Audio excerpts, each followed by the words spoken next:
Hi, my name is Nicholas and I am the Customer Success Manager here at Grid. Today I'm going to be showing you how to embed a Grid document onto a WordPress web page. The first thing we need to do is to log into Grid and actually find a Grid document that we wish to embed onto our page. Now, I'm going to be using the document here at the top, but once you found the Grid document that you wish to use, enter it. And to start the process, we're going to hit the Share button here in the top right corner.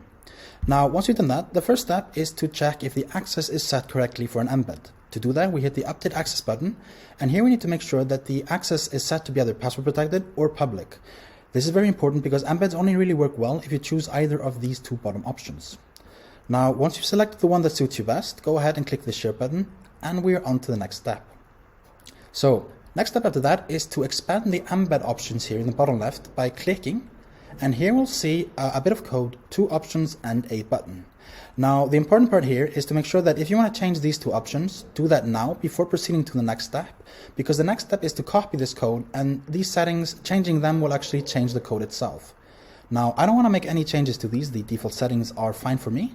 So I'm going to proceed to the next step, which is to copy the code. And this is simplified for us by the use of this button, which will copy the code for us. So I'm going to hit that. And now we can move over to our WordPress page.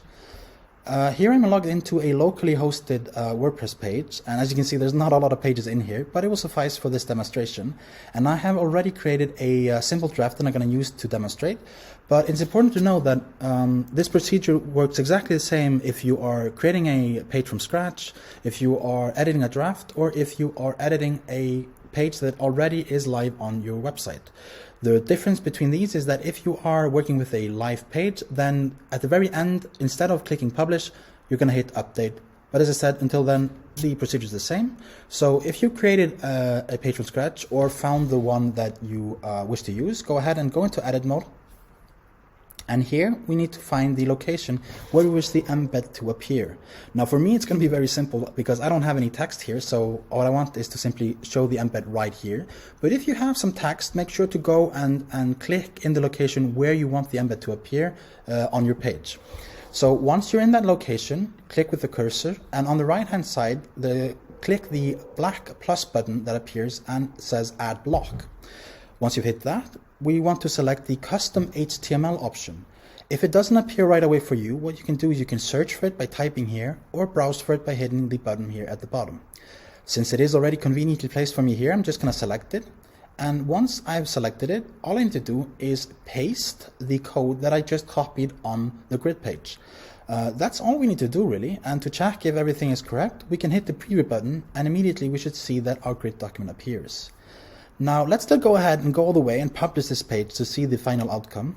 So I'm going to go ahead and click publish, and here's a step that if you are using or editing a live page, you're going to hit the update button, but the end result should be the same, just as well. So I'm going to hit publish. I'm going to view the post, and as you can see, my page is now live, and I have embedded the Grid document into it. I can now play around with these sliders and interact with it as I want. My audience can as well.